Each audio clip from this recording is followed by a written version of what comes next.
Nshuti bakunzi ba Mpumuriza TV, nongeye kuramutsa mu izina rya Yesu Kristo umwami wacu. Ndashimira Imana ko yaduhaye aka kanya ngo twongere tuganire ijambo ryayo. Hashize iminsi habayemo urugendo kandi rwa kure, ndumaramo ukwezi buri minsi mike cyane, hanyuma kandi naho nduviriyemo ndarwara, ariko ndashimira Imana ngiye kumbashisha uyu mwanya ngo dusangire ijambo ryayo. Reka dusenge rero turiganire. Mana, ngushimiye aka kanya duhaye ngo twongere tuganire ijambo ryawe. Umwuka wera nanshoboze kuko nicyo wamuduhereye ngo tubashishe uyu murimo. Kandi uyu murimo ntabwo ukorwa n'ubwenge busanzwe bwa kamere muntu, ahubwo uyu murimo ukorwa n'umwuka wera. Ari nayo mpamvu wabwiye Petero n'abandi ngo bagende bategereze mu cyumba cyo hejuru, barindire ibyo wabasezeranije. Kwari ukugira ngo bazakore uyu murimo mu mbaraga z'umwuka wera, bityo umwuka wera atsinda abantu kandi abemeze. Nuko nshoboza muri byose mu izina rya Yesu Kristo umwami wacu, amen. Amen. Turasoma ijambo riri mu Mubwiriza igice cya 3, ndahera ku murongo wa 1 ngere ku murongo wa 8. Umutwe w'ayo magambo uravuga ngo Imana igenera ikintu cyose igihe cyacyo. Ikintu cyose kigendera igihe cyacyo, n'icyagambiriwe munsi y'ijuru gifite umwanya wacyo. Hariho igihe cyo kuvuka n'igihe cyo gupfa, igihe cyo gutera n'igihe cyo kurandura, igihe cyo kwica n'igihe cyo gukiza, igihe cyo gusenya n'igihe cyo kubaka, igihe cyo kurira n'igihe cyo guseka, igihe cyo kuburuga n'igihe cyo kubyina, igihe cyo kujugunya amabuye n'igihe cyo kuyarunda, igihe cyo guhoberana n'igihe cyo kwirinda guhoberana, igihe cyo gushaka n'igihe cyo kuzimiza, igihe cyo kwimana n'igihe cyo gutanga, igihe cyo gutabura n'igihe cyo kudoda, igihe cyo guceceka n'igihe cyo kuvuga, igihe cyo gukunda n'igihe cyo kwanga, igihe cy'intambara n'igihe cy'amahoro. Mwami atugire neza cyane. Aya magambo arashaka kutwereka yuko ibintu byose biba ku muntu, niwo mutwe w'amagambo mfite, ibintu byose bikubaho byihangane ntibizahoraho. Byihangane ntibizahoraho, ntabwo bihoraho. Igihe uhagazemo uyu munsi wa none ntabwo kizahoraho, kizageraho gisimburwe n'ikindi Imana iguhoze niba wariraga. Kandi niba wasekaga none ushobora kurira, birasimburana rero. Umugabo witwa Salomo w'umuhanga, ubwenge yahawe n'Imana avuye kubusengera ku gasozi kitwa Gibeyoni, uyu niwe wanditse igitabo cy'Umubwiriza. Ni nacyo gitabo cye cya nyuma mu bitabo yanditse uko ari 3, kuko yanditse igitabo cy'indirimbo za Salomo, ni nacyo kibanza mu myandikire ye. Yandika igitabo cy'imigani, cyo cyakurikiyeho, asoreza kuri iki ngiki. Muri Bibiliya ntabwo uko mbivuze ariko bipanze, oya, ahubwo muri Bibiliya habanza icy'imigani, hakaza icy'Umubwiriza, hakaza icy'indirimbo za Salomo. Aha rero yavuze ibintu by'ubwenge cyane, aravuga ati ikintu cyose kigenerwa igihe cyacyo, n'icyagambiriwe munsi y'ijuru gifite umwanya wacyo. Ninde ukigenera igihe? Ninde ugiha igihe?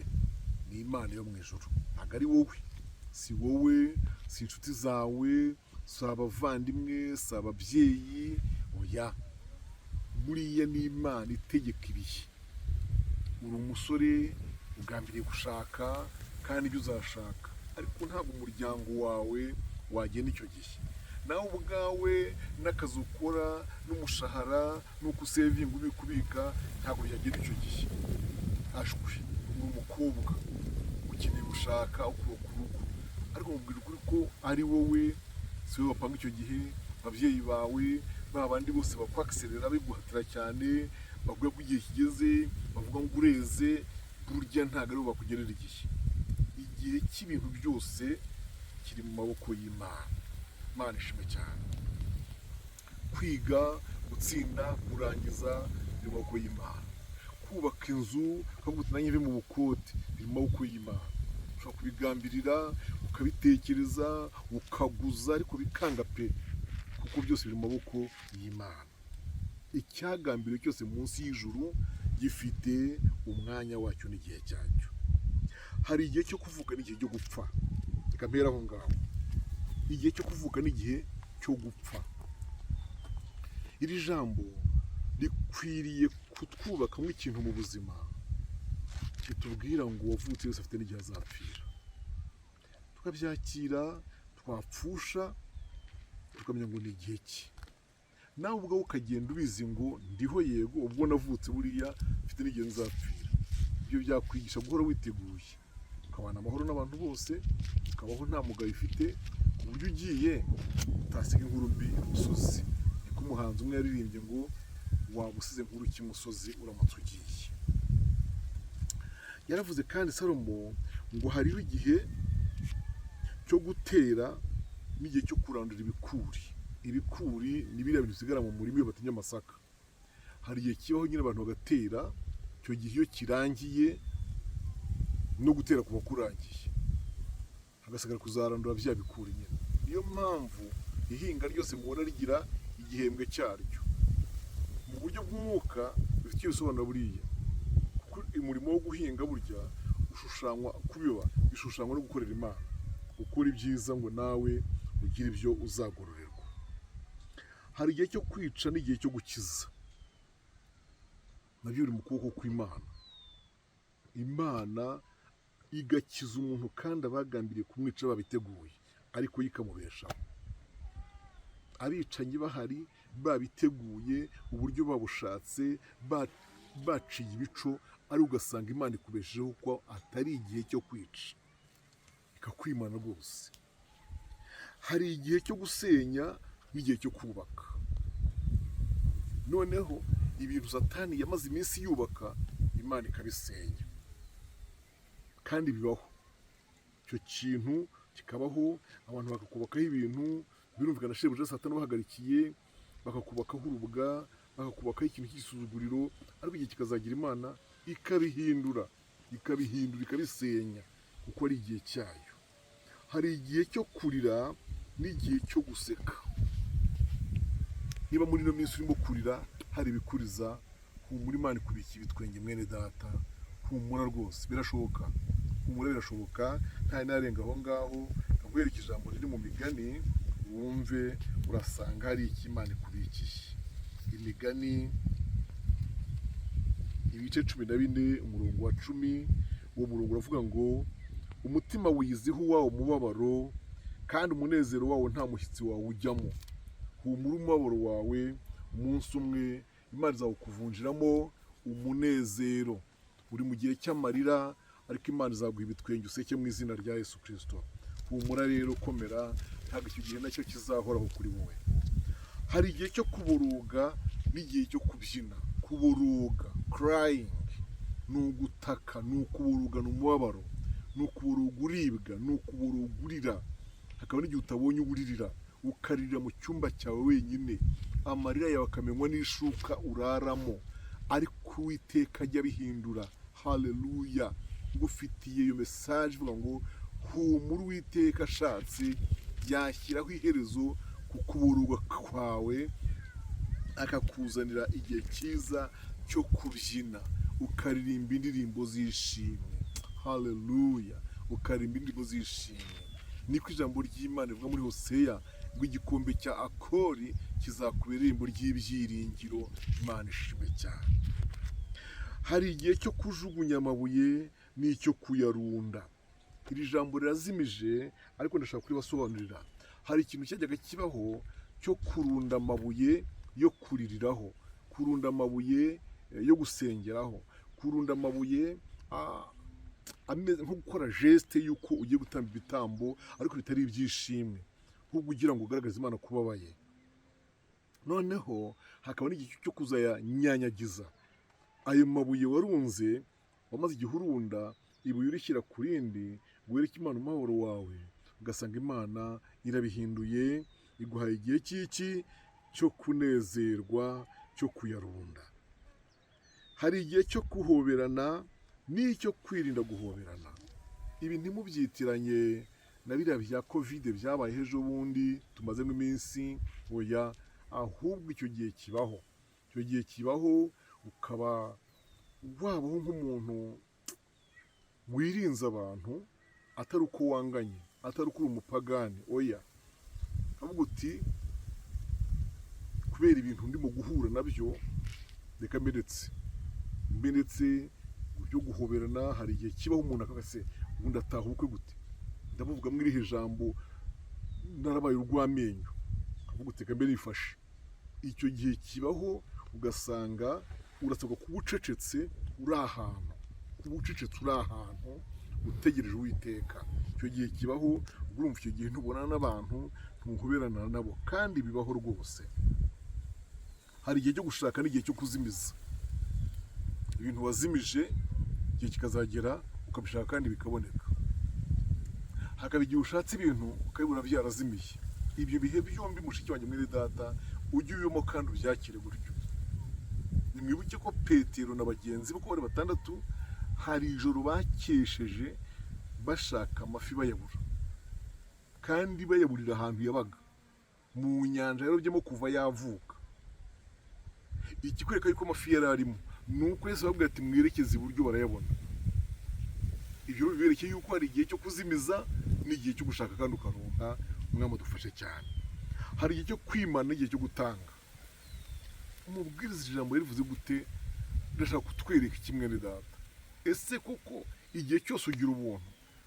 Nese iyo wimanye ni ubuntu butakigira? Reka da, ushobora kutagira ibintu utanga kuba ntabyo ufite, ariko ubuntu wumva ufite. Ushobora kandi kugira igihe ntunasabwe kubera ko abantu bagukwiyeho nk'icyizere, ariko ibyo byose nibibaho ukabona umuntu arakwimye, ujye ukomera.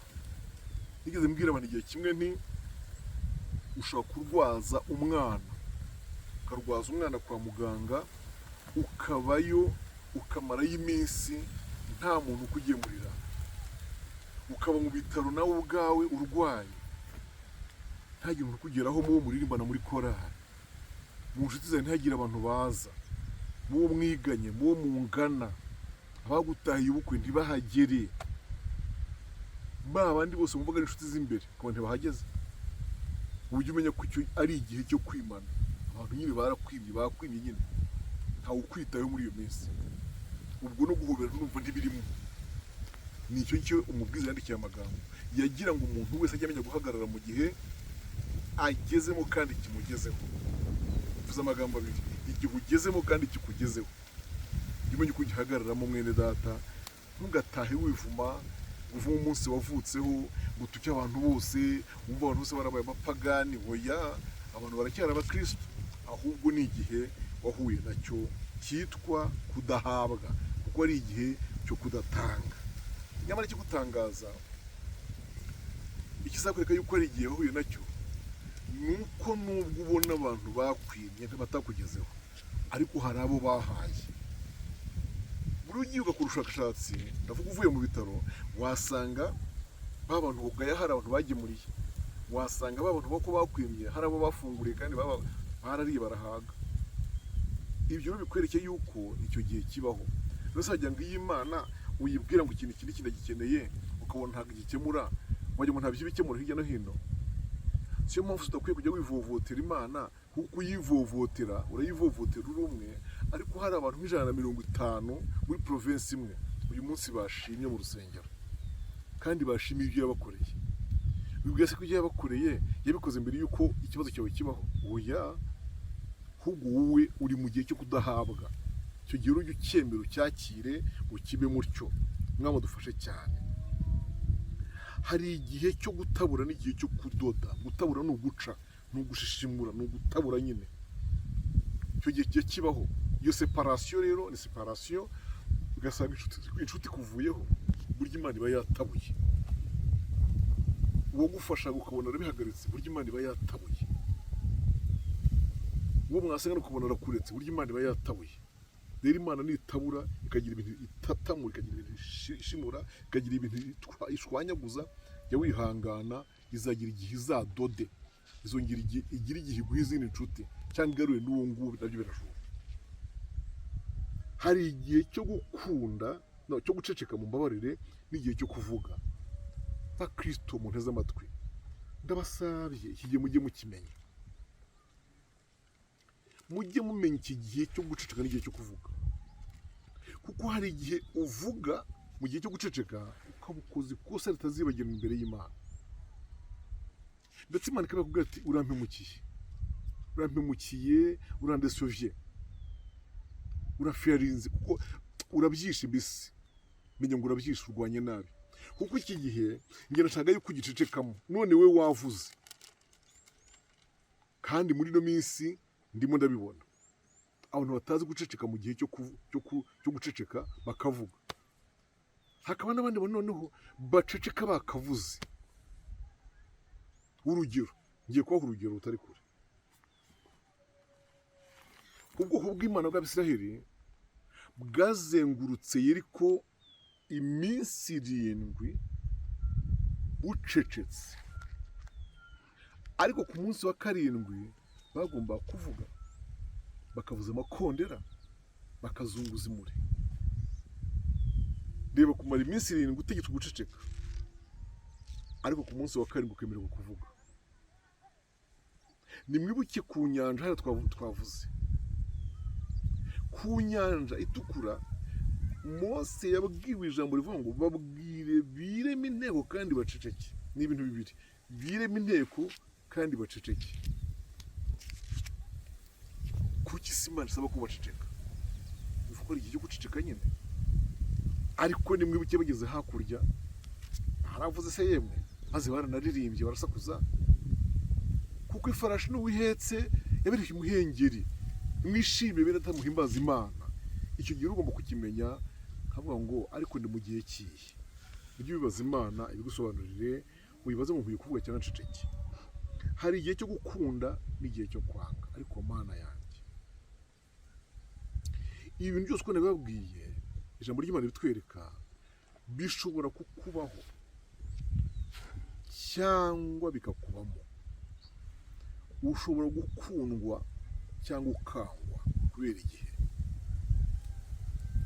Ushobora kumara igihe nkange nikoresha mbivuga ngo wanze umuntu, kandi atari uko ari urwango umwanga, wari ko abibona ko umwanze, kandi atari ko biri, ahubwo ari igihe. Ni igihe cyo gukunda cyaje, guma mwe gukunde nyine nawe ukunda. Ni igihe cyo kwangwa, ubwo cyaje nyine guma mwe abantu bakwange, kandi ushake impamvu abantu bakwanga uyibure. Ugashaka impamvu abantu bakwanga n'icyo baguhura ugakibura, naho kumbe nta kindi uzira, nuko ari igihe gusa. Mwadufashe cyane. Soze, hari igihe cy'intambara n'igihe cy'amahoro. Ntabwo intambara ngaha mvuga nubwo nayirimo, Siriya yo hagati ya Putin, Uburusiya na Ukraine, ntabwo ari izi ngizi mwumva Kongo n'ahandi, Somalia na Eritrea n'ahandi. Oya, no muri uru rugendo hari igihe cy'intambara. Mu rugendo rugana mu ijuru, umukristo akaba ari mu ntambara, ariko humura niba uri mu ntambara ukaba muri miswanganye n'urugamba rukomeye, humura Imana izaguha n'igihe cy'amahoro. Izakigwaho humura nshuti ya Kristo. Nshoje ngo humuriza humura, ntabwo bizahoraho. Igihe uhagaze muri minsi ntabwo kizahoraho, hari igihe Uwiteka azagihindura. Noneho ngusabe rero, ndakwinginze icyo gihe kizasige uhagaze neza, kizagusigira ubuhamya bwiza, kizasige utaguye, kizasige udatutse Imana, kizasige nta mugayo uri imbere y'Imana. Uzagisohokemo amahoro mu izina rya Yesu Kristo Umwami wacu, amen. Dusenge Imana rero. Mana, ndagushimiye akanya wampaye ijambo ryawe. Ndasenze ngo iri jambo riherekereshe imbaraga z'Umwuka Wera, kandi imitima ya bene data ifashwe naryo, kandi nanjye umaze kubakwa n'umurimo wawe no mu ijambo ryawe. Ndagushimiye ko byumvise, mu izina rya Kristo Yesu Umwami wacu, amen.